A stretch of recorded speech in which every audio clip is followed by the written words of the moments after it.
What was the injury and just kind of you know, how do you feel right now? I feel fine. It was nothing major.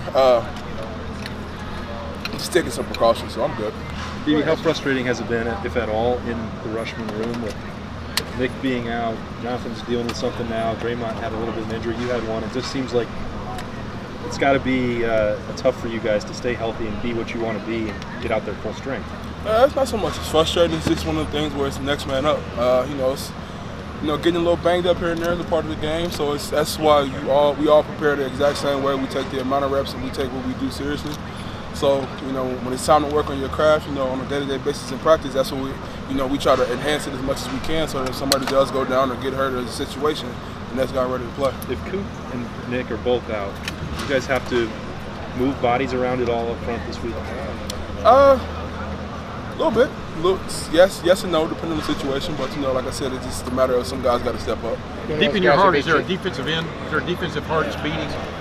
Deep in your heart, is there a defensive end that wanting to get out? I mean, would you like to play defensive end a little bit? Oh no, that's too much running. That's why it's too much running for me. I'm good where I'm at. You just almost see the gleam in your eye when you get to the backfield real quick. Yeah, but if the ball flows away, I got to run too much. Yeah, I'm going to stay right there in my little 5-yard box. I got you. BB, Tough Portland said that the theme this week is, I guess for a little while, maybe, has been keep chopping the tree. Have you heard that theme also? Yeah. What does it mean to you? It's one of those things where it's like, say for instance, if you're a lumberjack and you got one axe and you're trying to chop down a tree, you look at it as, you keep chopping and chopping. Chop number 100 was going to break it down. But in our reality, chop 1, 2, 3, 4, and 5 all counted. All 3 of those chops, or all 5 of those chops that you made contributed to that tree falling. So it's just one of those things where we just got to keep working on a day-to-day basis, coming out, going hard, working on enhancing our craft, and then working on, trying to elevate the things that we do wrong or we did wrong to not make the same mistakes going into next week. And speaking of chops, previous chops, what is it that y'all definitely put your finger on that needs to be fixed, as this goes along? One of the biggest things is kind of like the culture of, being a bullet, going 4 to 6, A to B plus 2, everybody pursuing to the ball. When you see the ball, no matter where it's out on the field, you see a bunch of gray hats surrounding it. So that's probably the biggest thing that we've been focusing on. So instead of Land of the Wolves this year, it's Land of the Lumberjacks? You can say that a little bit.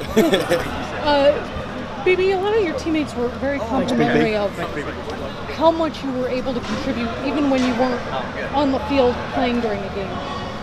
What did you make it your goal to accomplish during that time? I knew at that moment in time my job was to become a coach. And, as I go throughout the game, whether I'm playing or I'm having to, sit on the sidelines and watch, I'm doing everything that I can to pick up on little things, little indicators, and help some of the guys who are in the game, work on what they might be doing wrong or giving them tips to help them enhance their game so they're a little bit more comfortable playing. So I say my biggest thing was just trying to step back and coach a little bit more to kind of help them guys going forward in the game. So now that Nick Bosa is in that same position, how's he doing it? Is he a future whistle carrier himself? He could be. We'll see what Nick wants to do. I'm not sure. BB, health-wise, where would you say, percentage-wise, where you're at right now?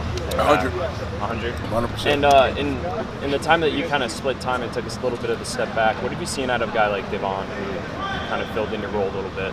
Oh, Devon's game is skyrocketing right now. And I'm proud of the way he's playing, and I can tell he's a lot more comfortable, and he's comfortable in the system. And Devon is going to be one of those guys, especially as we go throughout this season, you're going to see his game get higher and higher and higher, and it's going to be one of those situations to where we're going to kind of be a 1-2 knockout punch. And I'm proud of what he's doing, and I appreciate him because I couldn't play 60 snaps a game. I'll fall out. Minnesota's starting to tackle for the first time this week. He's 6'9", 400 pounds. Are you getting intimidated by a sizable player? Me personally, no. I don't really get intimidated by a sizable player, but I will give him, hats off to him because he's very aggressive. He will try to finish you, and he can play some ball. If we don't come with our A game, we're gonna have an issue. That's a big tree, isn't it? Huge. It's not a pancake block. That's like an IHOP stack of pancakes block. We all gonna have to take a chop. What is more imposing though, the height or the weight? Obviously the weight. If he's in a spot, I would think that's tough to move. But what from your vantage point, what's the more intimidating part of that? Maybe intimidating is not the word. You know what I mean? The biggest for challenge. me, the biggest challenge would probably be more of his weight, because that's a massive man. Yeah. As far as the height wise, that kind of plays into my advantage, me having being shorter and having leverage. But the weight, I'm gonna get my money's worth with that one if I have my encounter with it. Hey BB, did you see maybe not a significant difference, but or see or experience a significant difference in terms of success you guys had on pass rush against Indiana from the first and second half last week? Yeah, we really started to. I felt like we started to get after the quarterback a little bit better. It made it really tough because their quarterback and their O-line from top to bottom are phenomenal, but they were getting the ball out so fast. So it kind of felt like you never really had time to really pass rush. It was more just try to close the pocket and make them just throw in the tunnel the best that we could. So, as the game went on, we were just kind of getting a mixture and getting a better feel for how fast he was getting it out.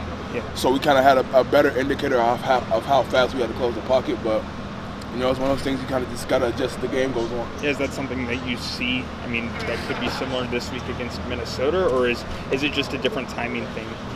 It's kind of hard to tell just because, you never really know what you're going to get until you get to game time. So they could go quick game. We could try to get the ball out fast. They, could be more comfortable sitting in the pocket and just trying to let me go. So it's going to be one of those things where we got to kind of adapt to the game on the fly. Is there any sense with the defensive linemen when you see teams taking all these deep shots against you guys, maybe you guys taking them amongst yourselves to try to short circuit that? Kind of at the end of the day, like the way our defense is tied in all as one. So how we look at it is, it's one of those things where as a D-line, if I get to the quarterback before he throws the ball, that makes the DB's job a lot easier. As a DB, if they shut down a corner, not giving the quarterback a target to hit, that makes our job easier. So it kind of goes hand in hand between all three of us, from the D-line to the LBs to the DBs. So we all just kind of play as one. How much different are teams kind of scheming for you guys without Nick in there? That's a tough question. Can't really answer that one. It's all right. The biggest thing I would say is teams are getting the ball out pretty fast. So I'm not 100% sure. I don't have an answer for that question. BB, what hypothetically would happen if Terry McLaurin tried to block you? I know he's taking on DNs right now. What would happen if he tried to take on a guy like you? Me and Terry gonna go for a nice little walk.